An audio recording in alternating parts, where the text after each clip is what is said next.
ಶ್ರಾವಣ ಬಂತು ನಾಡಿಗೆ ಬಂತು ಬೀಡಿಗೆ ಅಂತ ಪ್ರಕೃತಿ ಮಾತೆ ತನ್ನ ಸಿರಿಯನ್ನ ಸಂಭ್ರಮವನ್ನ ಬಡವ ಬಲ್ಲಿಗನೆಂಬ ಭೇದವಿಲ್ಲದೆ ಎಲ್ಲರಿಗೂ ಹಂಚುವಂತಹ ಮಾಸ ಅಂತ ಹೇಳಿದ್ರೆ ಈ ಶ್ರಾವಣ ಮಾಸ.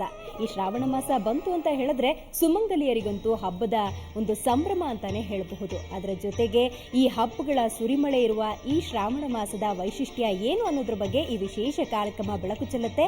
ಹಾಗಾದ್ರೆ ಕಾರ್ಯಕ್ರಮ ಆರಂಭ ಮಾಡೋಣ. ಇದು ಶ್ರಾವಣ ಬಂತು.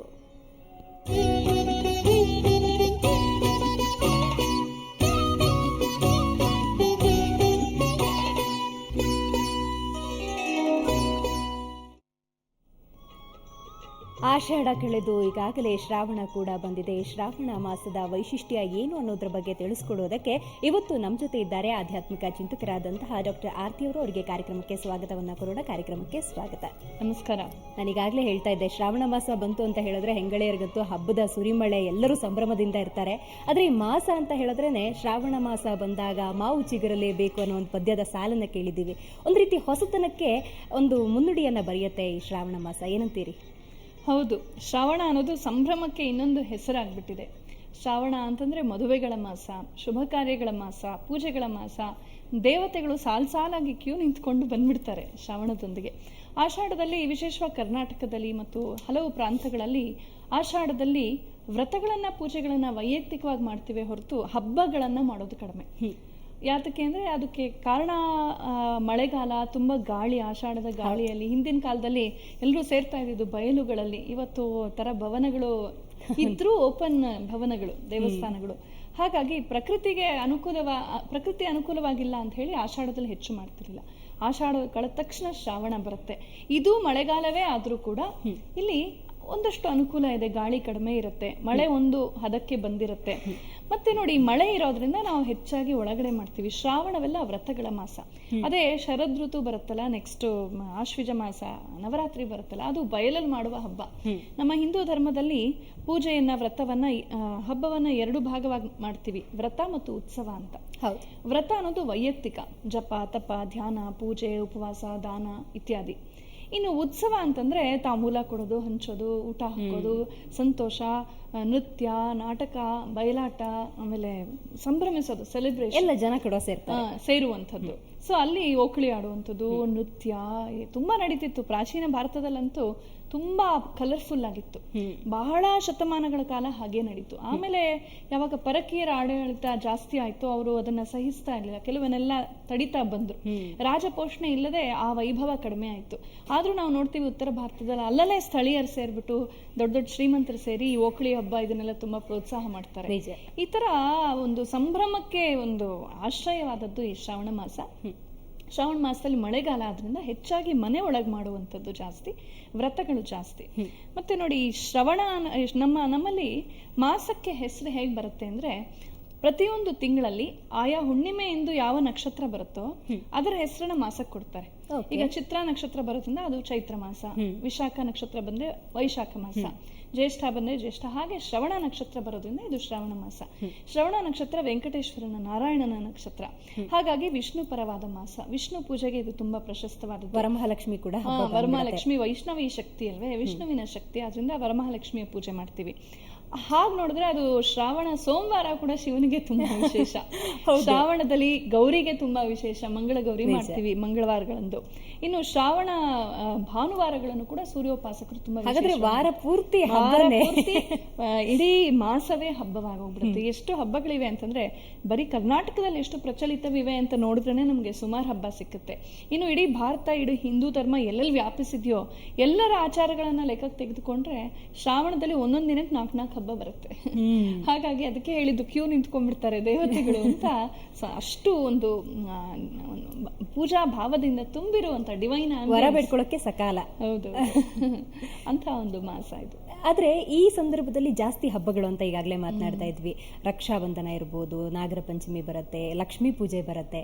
ಈಗ ನಾಗರ ಪಂಚಮಿ ಅಂತಾನೆ ನಾವು ತಗೊಳ್ಳೋದಾದ್ರೆ, ರಕ್ಷಾಬಂಧನ ಅಂತ ತಗೊಳ್ಳೋದಾದ್ರೆ ಏನಿದ್ರ ವಿಶೇಷತೆ, ಏನಂತೀರಿ? ಇದಕ್ಕೆಲ್ಲ ಪುರಾಣದ ಹಿನ್ನೆಲೆಗಳೆಲ್ಲ ಇವೆ, ಕಥೆಗಳೆಲ್ಲ ಇವೆ. ಕಥೆಗಳ ಪ್ರಕಾರ ಯಾರೋ ಒಬ್ಬರಿಗೆ ಅಲ್ಲಿ ಒಂದು ಭಗವಂತ ಆ ರೂಪದಲ್ಲಿ ಕೃಪೆ ಮಾಡಿರ್ತಾನೆ. ಹಿಂದೆ ಸರ್ಪಯಾಗ ಎಲ್ಲ ಆಗಿತ್ತು.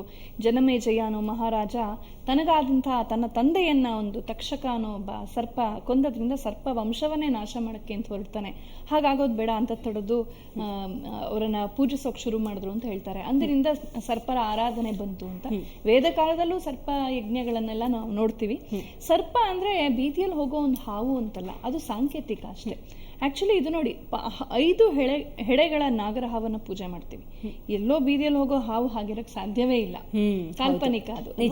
ಹಾಗಾದ್ರೆ ಏನ ಅದರ ಅರ್ಥ ಅಂತಂದ್ರೆ, ನಮ್ಮ ಪ್ರತಿಯೊಬ್ಬರ ವ್ಯಕ್ತಿತ್ವದಲ್ಲಿ ಪಂಚ ಪ್ರಾಣಗಳಿರುತ್ತವೆ. ಪಂಚ ಪ್ರಾಣಗಳು ಅಂತ. ನಮ್ಮ ಪ್ರಾಣ 5 ರೂಪದಲ್ಲಿ ವರ್ತಿಸುತ್ತೆ. ಪ್ರಾಣಾಪಾನ, ಅಪಾನ, ವ್ಯಾನ, ಸಮಾನ ಅಂತ, ಉದಾನ ಅಂತ 5 ರೂಪದಲ್ಲಿ ವರ್ತಿಸುತ್ತೆ. ಒಂದು ಮನಸ್ಸನ್ನ, ಒಂದು ಶರೀರವನ್ನ, ಒಂದು ನಮ್ಮ ವ್ಯಕ್ತಿತ್ವವನ್ನ ಅದನ್ನು ಪೋಷಿಸ್ತಾ ಬರುತ್ತೆ. ನಾವು ತಗೊಳ್ಳೋ ಆಹಾರ ಪ್ರಾಣಶಕ್ತಿ ಅಂತ ಹೇಳ್ತಾರೆ. ಯಾರಾದ್ರೂ ಸತ್ರೆ ಪ್ರಾಣ ಹೋಯ್ತು ಅಂತೀವಿ. ಪ್ರಾಣ ಅಂದ್ರೆ ಈ ಪಂಚ ಪ್ರಾಣಗಳಿಂದ ಕೂಡಿರುವಂತಹ ಸೂಕ್ಷ್ಮ ಶರೀರ ಅಂತ ಅರ್ಥ. ಸೊ ಮನುಷ್ಯ ಬರೀ ಈ ಶರೀರ ಅಲ್ಲ, ಅನ್ನಮಯ ಕೋಶ ಅಲ್ಲ, ಇದ್ರೊಳಗಿರುವಂತಹ ಪ್ರಾಣಶಕ್ತಿ ಆಗಿರ್ತಾನೆ. ಅದೇ ಹೆಚ್ಚು. ಅದಕ್ಕೆ ದೃಷ್ಟಿ ತೆಗಿತೀವಿ. ನಮ್ಗೆ ಆಚೆ ಜ್ವರ ಗಿರ ಬಂದ್ರೆ ತೊಂದ್ರೆ ಆಗುತ್ತೆ. ಪ್ರಾಣ ಶರೀರ ತುಂಬಾ ಸಟಲ್ ಆಗಿರುತ್ತೆ. ಜೀವಂತ ವ್ಯಕ್ತಿಯ ಸುತ್ತು ನೊರ ಇರುತ್ತೆ ಅಂತ ಹೇಳ್ತಾರೆ. ಅದನ್ನ ಪ್ರಾಣಶಕ್ತಿ ಅಂತ ಸಂಕೇತ ಮಾಡ್ತಾರೆ. ಇನ್ನು ಮಹಾತ್ಮರ ಸುತ್ತು ಪ್ರಭಾವಳಿ ನೋಡ್ತೀವಿ, ಅಂದ್ರೆ ಅವರ ಪ್ರಾಣ ಜಾಗೃತವಾಗಿದೆ ಅಂತ, ಬ್ರೈಟ್ ಆಗಿರುತ್ತೆ. ಒಂದು ಹಿಂದೆ ಹಿಂಗ ಇದೆಲ್ಲ ಏನಂತ ತೋರಿಸುತ್ತೆ? ಸಂಕೇತ. ಅಂದ್ರೆ ನಮ್ಮಲ್ಲಿರೋ ಪ್ರಾಣಶಕ್ತಿ. ಈ ಪಂಚ ಪ್ರಾಣಗಳೇ ಕುಂಡಲಿನಿ ಶಕ್ತಿ ನಮ್ಮೊಳಗಿರುವಂಥದ್ದು. ಅದು ಜಾಗೃತವಾದ ತಕ್ಷಣ ನಾವು ಯೋಗಿಗಳಾಗ್ತೀವಿ. ನಮ್ಮ ಬುದ್ಧಿ, ನಮ್ಮ ಮನಸ್ಸು, ನಮ್ಮ ಫ್ಯಾಕಲ್ಟೀಸ್, ಮನುಷ್ಯನಲ್ಲಿ ಇರೋ ಜೀನಿಯಸ್ ಏನೇನಿರುತ್ತೋ, ಕಲೆ ಇರ್ಬೋದು, ಸಾಹಿತ್ಯ ಇರ್ಬೋದು, ವಾಕ್ಶಕ್ತಿ ಇರ್ಬೋದು, ಎಷ್ಟೆಲ್ಲ ಇದೆ. ನಾವು ನೋಡಿದ್ರೆ ಇವತ್ತು ಜನ ಎಷ್ಟೆಷ್ಟು ಸಾಧಿಸಿದ್ದಾರೆ. ಅದೆಲ್ಲ ನಮ್ಮೊಳಗಿರುವಂತಹ ಅಂತರ್ಗತ ಶಕ್ತಿಗಳು. ಯಾವಾಗ ಈ ಕುಂಡಲಿನಿ ಜಾಗೃತವಾಗುತ್ತೋ ಅದೆಲ್ಲ ವ್ಯಕ್ತವಾಗ್ತಾ ಬರುತ್ತೆ. ಹಾಗಾಗಿ ಆ ಪಂಚ ಪ್ರಾಣಾತ್ಮಕವಾದಂತಹ ಕುಂಡಲಿನಿಯನ್ನ ಆರಾಧಿಸಿ ಜಾಗೃತವಾಗಪ್ಪ ಅಂತ ಹೇಳೋದು ನಾಗರ ಪಂಚಮಿಯ ತಾತ್ವಿಕವಾದ ಅರ್ಥ. ಅದರ ಸಂಕೇತವಾಗಿ ನಾವು ಹುತ್ತದ ಮಣ್ಣನ್ನು ತಂದು ಅಥವಾ ಒಂದು ವಿಗ್ರಹವನ್ನು ಮಾಡಿ ಸಂಕೇತವಾಗಿ ಮಾಡ್ತೀವಿ. ಆ ಹಾಲು ಎರಿತೀವಿ. ಹಾಲು ಸಮೃದ್ಧಿಯ ಸಂಕೇತ. ಆದ್ರೆ ಬರ್ತಾ ಬರ್ತಾ ನೋಡಿ, ಯಾವಾಗ ಹೇಗೆ ನಾವು ಗೊಬ್ಬರ ಹಾಕಿ ನೀರ್ ಹಾಕಿ ಚೆನ್ನಾಗಿ ಬೀಜ ಬಿತ್ತಿದಾಗ ಬೆಳೆ ಬರುತ್ತೆ, ಕಳೆನೂ ಬರುತ್ತೆ. ಅದೇ ರೀತಿ ಕಳೆಗಳು ಬೆಳ್ಕೊಂಡ್ಬಿಟ್ಟಿವಿ. ಏನಂದ್ರೆ ಎಲ್ಲೋ ಪಾಪ ಮುಗ್ಧ ಹಾವು ಹೋಗ್ತಿದ್ರೆ ಎಳ್ಕೊಂಡ್ಬಂದು ಅದ್ರಿಗೆ ಇದು ಹಲ್ಲನ್ನೆಲ್ಲ ಕಿತ್ತಾಕ್ಬಿಟ್ಟು ಬಲವಂತವಾಗಿ ಹಾಲಲ್ಲಿ ಮುಳುಗಿಸಿ ಅದಕ್ಕೆ ತೊಂದರೆ ಕೊಟ್ಟು ಪ್ರಾಣಿ ಹಿಂಸೆ ಮಾಡಿ ನಾವು ಪುಣ್ಯ ಕಟ್ಕೊಳ್ಳೋದು. Commercial purpose. ಅವ್ರಿಗೆ ಅದು ದುಡ್ಡು ಸಿಕ್ಕುತ್ತೆ. ಮಾಡೋರ್ಗೆ ಅಂದ್ರೆ ಮಾಡುವ ಹಿನ್ನೆಲೆಯ ತತ್ವ ಭಕ್ತಿ ಅನ್ನೋದು ಮನಸ್ಸಲ್ಲಿ ಹಾಲು ಎರಿಬೇಕು. ನಿಜ, ಆ ಪ್ರಾಣಿಗೆ ಕಷ್ಟ ಆಗೋಷ್ಟು ಅದನ್ನ ಬೆಳೆಸ್ಕೊಂಡು ಹೋಗೋದಕ್ಕೆ ಶಾಸ್ತ್ರಾಧಾರವೇ ಇಲ್ಲ ನಿಜ ಹೇಳ್ಬೇಕು ಅಂದ್ರೆ. ಆದ್ರೆ ಮುಗ್ಧ ಭಕ್ತಿ, ಭಯ ಬೆಳ್ಕೊಂಡ್ಬಿಟ್ಟಿದೆ. ಹಂಗ್ ಮಾಡದೆ ಹೋದ್ರೆ ತಪ್ಪಾತೆ. ಸೊ ಭಯ ಅನ್ನೋದು ನಮ್ಮ ಧರ್ಮವನ್ನ ಹೆಚ್ಚು ನಡೆಸ್ತಾ ಇದೆ. ಭಯ ಭಕ್ತಿಗೂ ವ್ಯತ್ಯಾಸ ಇದೆ ಅನ್ಸುತ್ತೆ. ಅರಿತು ಮಾಡಿದಾಗ ಗೌರವ ಮಿಶ್ರಿತ ಭಯ ಬರುತ್ತೆ. ಅರಿಯದೇ ಮಾಡಿದಾಗ ಸುಮ್ನೆ ಭಯ. ಏನಾದ್ರೂ ತಪ್ಪೋ, ಹಿಂಗಿಟ್ರೆ ತಪ್ಪೋ, ಹಂಗೇನೋ ಒಂದಷ್ಟು ಹಾಲು ಸುರಿದು ಬಂದ್ಬಿಡೋದು.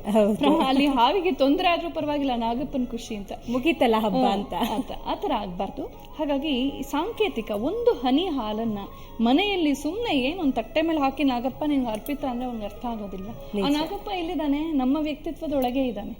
ಹಾಗಾಗಿ ನಮ್ಮೊಳಗಿಂದಲೇ ಕೃಪೆ ಮಾಡ್ತಾನೆ. ಈ ತಾತ್ವಿಕ ಸಂದೇಶವನ್ನ ನಾವು ತೆಗೆದುಕೋಬೇಕು ನಾಗರ ಪಂಚಮಿಯಲ್ಲಿ. ಇನ್ನು ನೀವು ಇದ್ರ ಬಗ್ಗೆ ಕೇಳಿದ್ರಿ, ಆ ಬಗ್ಗೆ ನಾನು ಮತ್ತೆ ಮಾತಾಡ್ತೀನಿ, ಪ್ರಮುಖ ಆರಾಧನೆಗಳ ಬಗ್ಗೆ.